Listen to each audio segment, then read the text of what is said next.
What if your IT service desk helped you put your customers first? It can happen when it's powered by the world's most trusted cloud platform. Industry leaders BMC Software and Salesforce.com offer the fastest growing IT service management solution in the market today, RemedyForce. Let's meet Sally. Last week, Sally requested an iPhone by logging a ticket using the hashtag request capability, found exclusively in RemedyForce. IT got a request, and Sally got her iPhone. All was good until her mobile email stopped working. No worries. Sally jumps on to the RemedyForce self-service portal, and before submitting a service request, she checks out the articles section and quickly finds a possible solution to her problem by resetting her phone. Sally finds easy-to-follow, step-by-step instructions on how to remove and reinsert her SIM card. In this case, resetting her iPhone didn't work, so Sally decides to get help from IT. She gives some information about her problem and submits the service ticket. It's instantly routed to a service desk agent. Now, as an agent, you can start to get more information about Sally's problem. You can quickly tell if there's a problem on a larger scale. Right away, you notice there's planned maintenance. And diving deeper, you see there's a problem associated with the server and email on mobile devices. It also looks like someone has already issued a request for change, so you check out the latest status. Good news! There's a rollout plan, a backup plan, and information about who approved the change. It looks like Sally's email will be back up and running in no time. That makes Sally happy, and you a hero. Email is just one of the many critical business services your customers rely on. And with RemedyForce, you can monitor the status of any business or IT service at a glance. Deployment is fast and easy with no hardware or software to manage. Upgrades are automatic, so you'll always be on the newest version with the latest features. And RemedyForce is accessible to customers anywhere, anytime, on any device. Keep your employees happy and your business thriving. Try RemedyForce today.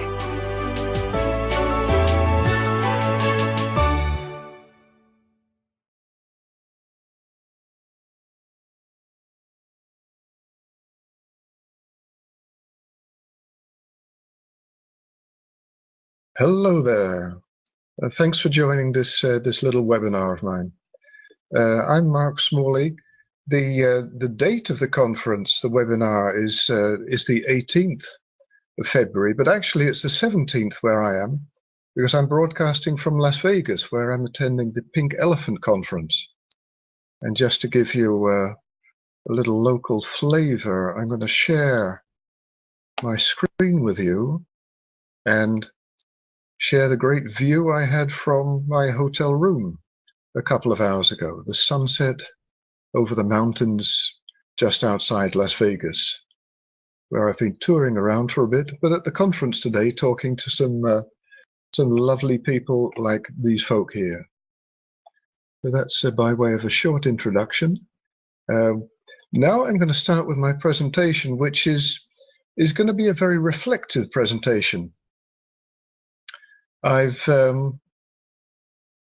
yeah, and by the way, before I start, because I'm broadcasting from the United States, they have some federal safety standards. So I'm just sharing this with you. Objects in this presentation are closer than they appear. And I'll be returning to that later on.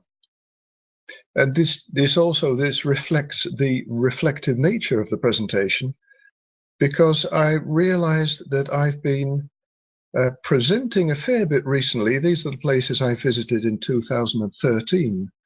But I realized that I started off my international speaking career exactly 10 years ago at the Pink Elephant Conference in Las Vegas on the 15th of February. Well, more or less exactly 10 years ago. And I'm going to be reflecting on some stuff I shared with the audience 10 years ago, where I did a prediction what would be happening in 2014. I'm going to start off with that. Then I'm going to share some useful IT paradigms, some IT models that have helped me on my way and my customers, and I hope they're going to be useful for you too. And then finally, I'm going to end up with some career paradigms, reflecting on how my career's gone and possibly some practices, some best practices, good practices that you could adopt as well. So going back 10 years in time and taking another look at the presentation I gave 10 years ago with Brian Johnson. Some of you may know Brian. He was one of the guys who contributed to the first version of the ITIL books, as you can see on this introduction. And he was kind enough to co-present with me on the subject of the Application Services Library, which was fairly new at that time. And I first went back 10 years in time to 1994 and talked about application management. And I used the metaphor of a dung beetle to give you an idea of how application management was represented in that time in the 90s as a very humble job, bad for your career if you were in application management, and very operational, very much firefighting mode. Whereas 10 years later, when I was presenting in 2004, it had been established as a quite a serious profession, where we were dealing with these kind of topics, often conflicting topics, the business demands, serious business demands that have to be fulfilled, but of course in that time lower budgets, but on the other hand increased complexity of information systems, which made it quite difficult to balance these three topics. So that was where we were in 2004. Now I fast forwarded 10 years and I did a prediction for how application management would look like in 2014. And I did the Star Trek analogy here. It's maintenance, Jim, but not as we know it. And I talked about extreme maintenance. And looking back now, I think I might have been talking about what we now call agile, a DevOps. Sound familiar? And interestingly enough, Brian Johnson, who I just mentioned, had a very good Bright Talk presentation, which you can get on demand, of course, at Bright Talk. Thoroughly recommend this. And in that presentation, in which he said, really, if you look back, ITIL invented DevOps. He said, ASL, the Application Services Library, is the DevOps piece. It joined up what needed to be joined up. That's at 14 minutes, 40 seconds in the webinar. So thoroughly recommend that you have a look at that. It's quite an interesting historical perspective as well.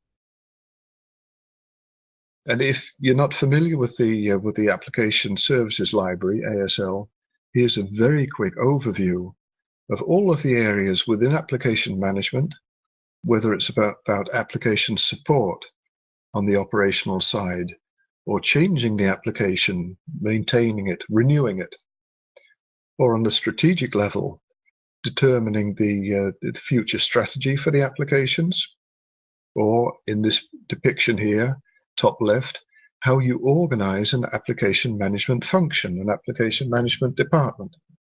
That's what the ASL framework covers, and it's divided up into a number of processes which go into this in much more detail.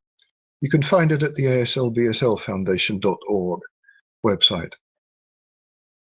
The final bit of this, my first international presentation 10 years ago, that I'd like to share was some reflections on the relative maturity of infrastructure management as opposed to applications management, as opposed to something that was relatively new at that time. We were referring to it as business information systems management, and we didn't yet have a framework to address that. But the main message here was that we'd spent a lot of time in the 90s professionalizing infrastructure management and ITIL was one of the great investments that people made, and it got infrastructure management up to a much higher level of maturity. At that time, applications management was lagging behind, but 10 years after the 90s, in the 2000s, it started to be taken more seriously. And something that we predicted for around 2010 was that people would be looking at business information systems management. In other words, from a demand perspective, how people regard IT, so not from a supply perspective, but from a demand perspective. And in the end, that turned out to be what we called the BSL framework, the Business Information Services Library. And you can see a very similar structure to the ASL framework, but now from a business perspective, looking at it from how users, business managers regard information and related technology. And again, this is really the other side of the coin. And this is also broken down into a number of processes. For instance, I'll just pick out a couple. If you're in the IT service management business, you'll be familiar with service level management. Well, just consider this process here, which I'm pointing to, contract management. This is the stuff that your client does. He or she manages your contract from the other side of the fence. That's not service level management. That's contract management. At least that's what we call it in the BSL framework. And you can see here lots of processes, lots of activities within the processes that happen on the business side before it all gets delegated to IT. Well, not all of it, the automated stuff. Again, if you're interested, take a look on the website. So that was the first part of the presentation, a short reflection on how my speaking career began 10 years ago. I thought it was very interesting that that little bit that Brian Johnson said about ASL being very much aligned with what we now call DevOps, balancing the development side with the operation side. The second part of the presentation is what I call IT paradigms, models, ways of thinking, mindsets that have helped me structure the way I think and communicate with clients, and also help them make the right decisions. I'm highlighting 4 IT paradigms here, the first 4 bullet points you can see on the sheet. And I'm also going to reflect on some standards and frameworks which I find particularly useful.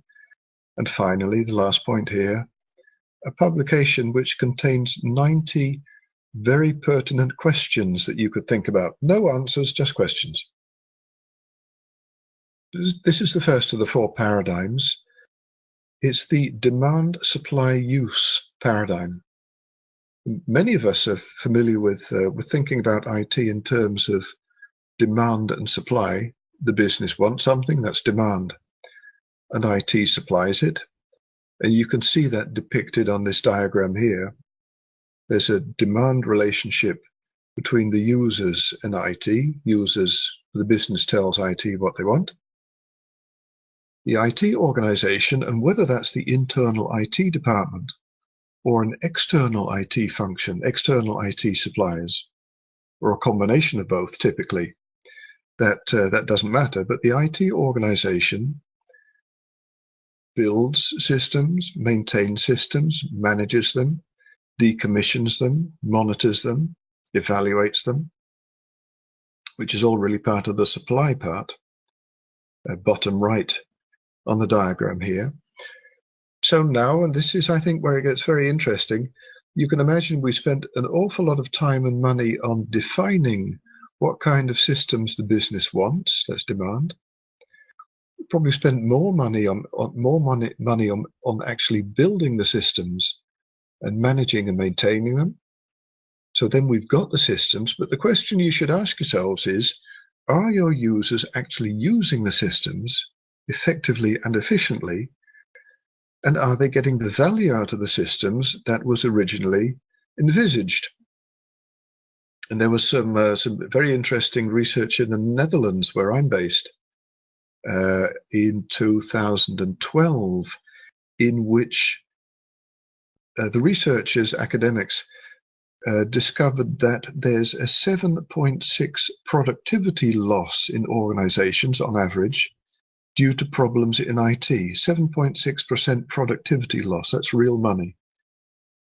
Of that 7.6%, 4% was due to problems in the IT systems themselves, whereas 3.6% was due to users not using the systems effectively and efficiently. And that's a considerable amount of money. So when you're considering your information systems and IT services, I'd advise you not only in terms of demand and supply, but think about the last part of the chain, the use chain, and whether the user are actually getting the value out of the systems. Because you can do your best in defining what systems you want and delivering them, but if they're not used well, then that's the weakest part in the chain. So this is the demand, supply, use paradigm. I like to expand it a little bit by looking at the two parts at the top, the organizational part, not the system itself, and splitting them up. And I'm going to enlarge this so you can see now on the left and the right hand side. On the left, the business, and embedded in the business, a discipline, a responsibility, a function, activities related to managing information. On a strategic level, information strategy. On a change level, we call it functionality management in the BSL framework. And use management or usage management on an operational level. And on the right-hand side, you'll see stuff that certainly if you're in IT, which most of you probably are, you're familiar with. I've divided the IT world up into two parts. The left-hand part of the green is the applications world. And I've used ASL terminology here to represent the main areas of application strategy, maintenance and renewal and support. And on the right-hand side, I've referred to the infrastructure part or the services part. It sort of depends how you use ITIL. Lots of people often still use ITIL to support their infrastructure management, but ITIL has a much broader scope and could be used to manage IT services, including the applications part. But what I'd like to do is focus more on the left-hand side, because what I've done is I've depicted the business on the left, and you can imagine take the business that you either work for as an employee or possibly as a consultant. Bottom left, business operations is where the money gets made. People are doing their work, buying stuff, selling stuff, serving customers, and they probably use information and information systems to support their work. The usage management part here, the blue, refers to the responsibilities within the business to ensure that users in their daily, day-to-day operational stuff are using information and information systems and technology effectively and efficiently. Very important part. And that's typically not the IT help desk or the IT service desk.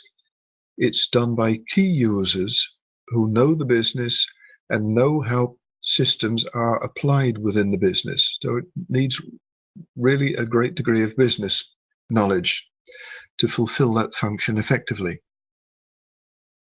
On a change level, and the change could be top down or bottom up. I'll take the top down example. Say in the business strategy area, that the business decides it's going to develop new kinds of products.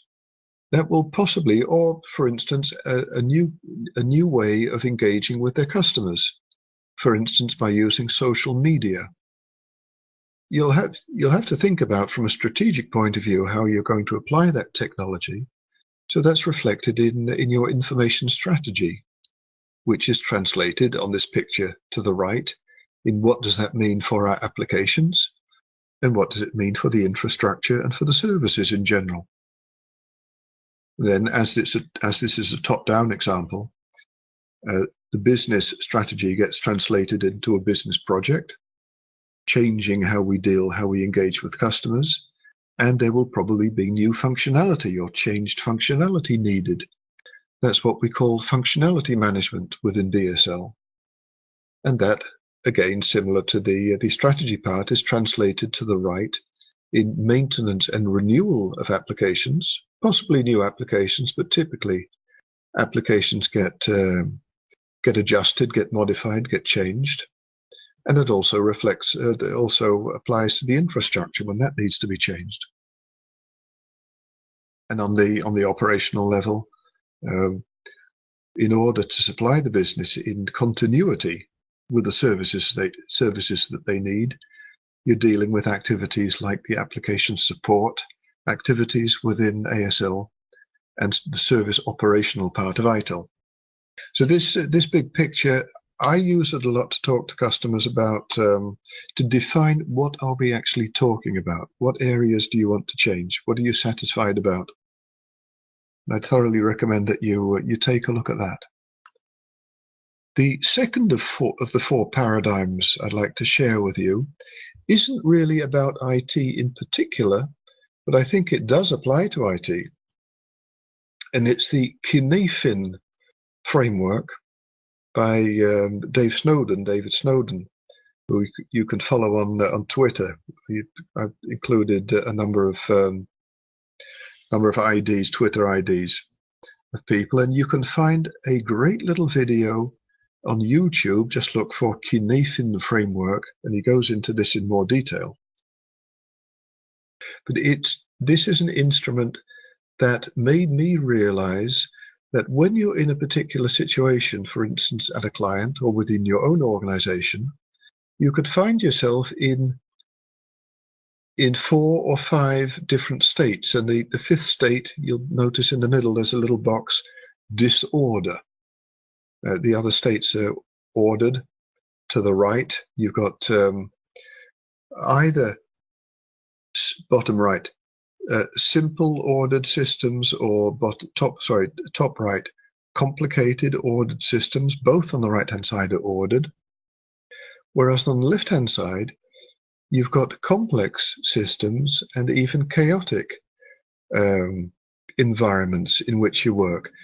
And you can see, looking at the 3 items in the middle of each box, if you're faced with a simple situation, you can generally, think possibly in terms of a service desk, when an incident gets reported, you categorize the incident and you know how to respond to it. So you do that and you follow a best practice. But, and those of you who are familiar with Rob England's standard plus case work will immediately recognize his work in this, and he refers to Kinefin as well. If it's complicated, you can't just categorize an incident. You first got to do some analysis, do some case management before you can respond appropriately. So you can see on the right-hand side 2 kinds of ordered systems, simple and complicated, which demand different responses. Now, if you move on into a complex system, often you'll have to apply a different strategy to deal with that. You can do an intervention, they call it probe, intervene, then sense what's happened. If it's had a positive effect, your intervention, then you repeat it, you maintain it. And if it's had a negative effect, then stop doing it, possibly reverse any negative effects that you've come across. And if you're caught up in a chaotic situation, you'll need a different response. Now, Dave goes into this with much more knowledge than I'll ever have in this area.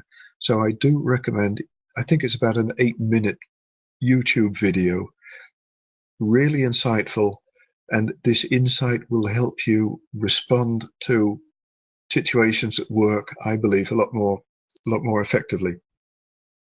So that's the second paradigm. The third one is fascinating. I call it this. This is work by Professor Mark Burgess, based in Oslo. That's the OSL part of his Twitter handle. I call it "If Then Maybe." He refers to the increasingly complex infrastructures and information systems in general that we have at the moment. And he says systems have become so complex that we can't guarantee that they will always function. Things are going to fail.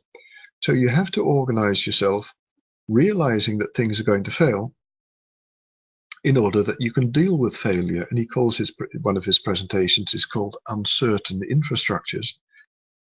I've translated this into "If Then Maybe." And if you're in IT, and certainly if you're in the applications area, one of your major ways of thinking is "if then else." It's either this or it's that, either one or the other, and it can be predicted up front. But and this is quite a change of mindset here. If you realize that information systems are so complex that they can't be predicted, then you're thinking in terms of "if then maybe." And try and get your head around that. If you can't, and by the way, and who's going to tell the business that we can't guarantee this for 100%? That's another aspect to think about. How do we communicate this increasing complexity and uncertainty to the business? Because it's their responsibility to weigh up the risks and take appropriate action. Again, here a reference both to his website, markburgess.org, and a video recording of one of his presentations. You'll find some more stuff on his website. Fascinating stuff. I truly believe that information systems are going to get more and more complex. So we are going to be dealing with this more and more in the future. We won't be talking about reliable systems as much, I think, as resilient systems. Let's think about that difference. How do you design resilient systems as opposed to reliable? Because you'll only be able to achieve a certain degree of reliability, and when that fails, you'll have to have some resilience built into the rest of the system. The fourth and final paradigm that I'd like to share with you, again, this like the second one, the Cynefin framework, doesn't refer to IT in particular, but it does apply to IT. It's the disruptive innovation paradigm that Professor Clayton Christensen came up with. He was the guy who wrote the book, and I've got it up top right here, The Innovator's Dilemma. And he refers to examples of industries that have been completely disruptive. And there are several examples, but take, for instance, the camera, the photography area. We used to have, and how long ago is it now, top class analog cameras and pretty lousy digital cameras. I remember, I think I bought my first one in 14 years ago now, around 2000. Lousy quality, but slowly but surely the quality improved, and the convenience of having digital photographs very quickly, that was so attractive that finally as the quality, as it gained momentum, lots of people bought them, gained momentum, the quality improved, and finally it disrupted the old-fashioned analog cameras. And the same applied to cars. Look at how the Japanese in the 60s and 70s disrupted the traditional European and US car manufacturers. And again, now take the Japanese industry is being disrupted by China, that's being disrupted by Korea, that's being disrupted by China. So you've got this disruptive stuff. Again here, and reference to, I think, a fascinating little video that I've watched, quite short, but some wonderful messages in there. I've watched that a couple of times, and it's quite interesting stuff. It applies to our industry. Determine for yourself how it applies to your part of the industry, but it's fascinating. It's a fascinating mindset to think about. Finally, almost finally, in this second of my three-part presentation, these are some standards and frameworks that appeal to me. You can see certainly from the ISO standards that I'm very interested in the application side of IT.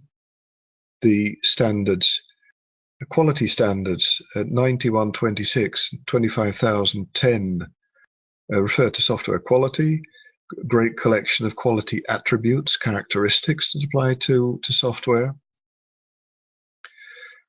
12,207 describes the software lifecycle in interesting terminology, and a new one still under construction, 16,350, refers to application management, and it's being strongly influenced by the ASL framework that I referred to earlier.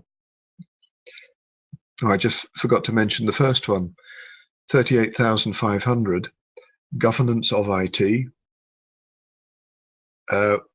And its governance, just to make sure you understand that well, is governance from a business perspective. Businesses govern lots of stuff, and they also govern IT. It's a very compact standard, and it contains a lot of good stuff. Thoroughly recommended. So 4 standards, 4 of my favorite frameworks. COBIT as an overarching framework, which explicitly refers to other frameworks like ITIL, and recently it also refers to BSL, and Prince2, TOGAF, COSO, other standards. But it's an overarching standard for governance of IT. And it talks in terms of this, appeals to me immensely. It talks in terms of benefits realization. How do you realize the benefits of your investments in IT? How do you optimize the risks? And please note, it's not minimizing risks, but is optimizing them. Because if you want low risks, that's probably going to come with a high price. And it's up to the business to decide what's the best mix. So it's optimization. And it's doing it with optimized resources, not spending too much money on resources. And then finally, the frameworks ITIL, ASL, and BSL, where and it's certainly, if you're familiar with how IT is done in the Netherlands, there's often a combination of these 3, ITIL, ASL, and BSL. They're used in unison to cover the whole IT management area. So these are my 4 favorite standards and 4 favorite frameworks. Finally, in this second section, about a year ago, I did, in fact, it was another Bright Talk webinar, a panel discussion hosted by Stephen Mann, who you may know as a Forrester researcher at the time. He organized a great little panel discussion. I participated on trends in our industry, and I thought it would be good not only to chip in my 2 cents, but to ask my international network what they thought were important questions that we, the IT community, should be thinking about. And in the end, I think it was 26 or 27 experts worldwide, lots of academics in here as well, from 16 countries and 4 continents. They came up with 90 questions, which I've summarized here in terms of the areas. Forgive the small letters. I just want to give you a flavor of the stuff. The publications on various sites, if you Google "give me questions, not answers," you'll find it readily enough. Also on the ASL BSL Foundation org site. And I recommend that you take a look at that. There's some great stuff in there, things to think about. Finally, the part about your professional development. I call it career paradigms. Really, it's about change. Change happens. The choices you make and whether the choices are going to make you happy. Now, I'm starting here with what I call my visual CV, my visual resume, which is depicted on a timescale. You can see I started off at the end of the 70s in IT as a programmer, and you'll notice I started off at 100% happiness. After which I got seduced into taking on management responsibilities. There you can see what happened to my happiness. I soon changed that and moved on to the third phase of my career, in which I was focused more on the content, being a consultant, and reinvented myself a while ago as the IT paradigmologist.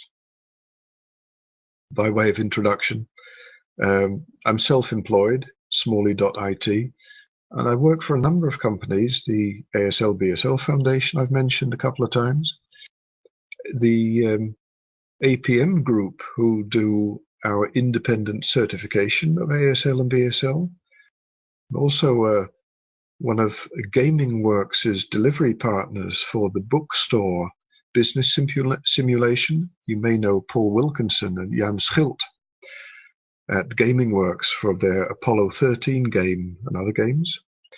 And I also work for Pink Elephant in the Netherlands from time to time. So this is my career. You can imagine from a manager's perspective, this is a complete disaster, because just as things were looking quite bright for me when I became a manager, it all started to go downhill if you look at it from that perspective. But it depends how you look at it. And I looked at it from a happiness perspective. And there's interesting research here by Andrew Oswald in the UK, Warwick University, I believe, and a reference to one of his papers down the bottom, in which he says, in your 40s, your happiness is at its lowest, and after that, it only gets better. So you can determine for yourself where you are on that happiness axis. Happiness is U-shaped. And this presentation, certainly the happiness part, wouldn't be complete without quoting the Dalai Lama, who, when asked by, I believe it was an Australian journalist a number of years ago, Dalai Lama, what is the meaning of life? He came up with a very concise explanation, saying that life, really, if you boil it down to the essentials, is about happiness and usefulness. Being happy, being useful for your family, friends, community, co-workers. So give you those two things to think about as well, happiness and usefulness. Think about those when you're making career choices and personal development choices. Dan Pink, who you may know from his book Drive, says that 3 factors contribute to better performance and satisfaction, particularly at work. That also applies to, for instance, to hobbies. Autonomy, mastery, and purpose. You get satisfaction by, if you've got the freedom to make choices for yourself, autonomy. You get satisfaction when you master your work, when you do your work or your hobby a lot, if you can do it more proficiently. And you also get more satisfaction if you're aware of the purpose, if you're doing it for something that's worthwhile. Autonomy, mastery, and purpose. Check out a great little video animation, RSA Drive, on YouTube, and you'll get the full picture. But this is, these 3 things: autonomy, mastery, and purpose. Think about that in your career. That takes me on nicely to one of the speakers a year ago, last year, the summer TFT event, Mark Kawasaki. Look him up, readily available on YouTube, like the other references I've made. TFT14, Mark Kawasaki. And one of the quotes of last year for me was, "There's value beyond business value." So think about where you work and what the services and products of the company that you work for contribute to society in general. are you doing stuff that you really believe in, that you think is good for mankind? So there's value beyond business value. That's the purpose part of Dan Pink's three things. I showed you the happiness is U-shaped line. This is Charles Handy, the Irish management guru's one of his favorite lines, the line of everything. Everything has a beginning, it grows, it develops, and then it declines. And he says the art, if you know, this applies to products, to organizations, to yourself. And he says the art, when this applies to your career, is just when things seem to be going absolutely perfectly, that is the moment that you should think about reinventing yourself. Because if you leave it too late, if you're over the hill, it's probably going to be less effective. So if you think everything's okay at the moment, that is the time to think about what's next. There's a reference to a video of one of his talks on the bottom of the screen. These slides, this slide deck, as usual, will be made available on demand by Bright Talk. And if you look at that video at 32 minutes 45 seconds, you'll find his explanation of this point. You can see I've applied it to my career as well. I was doing fine as a consultant, but I thought it was time for a change. And in fact, it might be time for another change now, I think, because as an IT paradigmologist, I'm doing quite all right. Thank you very much.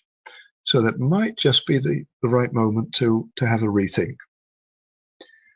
One of my final messages, when you have a rethink and refocus on your career, think about three things.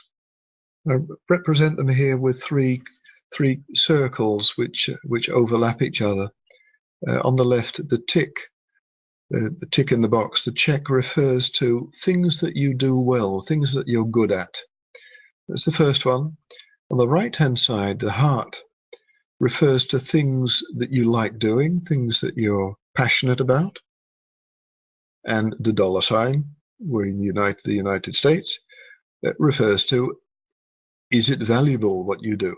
So the stuff that you like, that you're competent at, stuff that you like doing, and stuff that you can earn money with.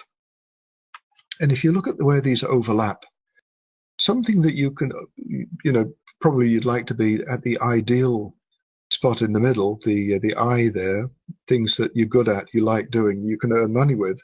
But often it's a case of compromise. And on the left-hand side, you can see something that you're good at, but don't really like doing. That's just work. That's regular hard work. And it'll get you, that's earning you a living. On the top, the H could be your hobby. You're good at it. You like doing it, but you don't earn any money with it. Fine, that's a hobby. You could have both a hobby and work with which you earn money. It's a great combination. I'm still yet to find the question mark here. Something that you're not good at, like doing, but can earn money with. If you've got any suggestions, please come up with that. And this is the final thought. It's Chris Dancy's, a great quote from him in a little video clip that we recorded at the ASL-BSL conference that he keynoted at in December 2012. Things will change. They might just change without you. So with that, and that brings me right back to the first thing that I said, objects in this presentation are closer than they appear. So certainly thinking about your career, you might need to refocus and rethink and reinvent yourself sooner than you thought. So leaving Recording has started. That final thought with you, I thank you very much for your participation and invite you to get in touch, connect with me either on LinkedIn or on Twitter, send me an email. And if there are any questions, I'll be pleased to answer them in the 3 minutes that we've got remaining.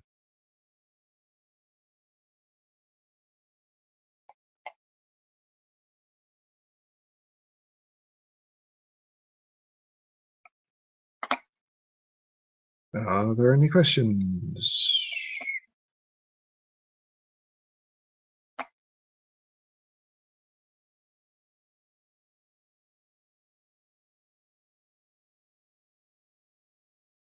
Nope, don't seem to be. Thanks, folks. Thanks very much. Bye now.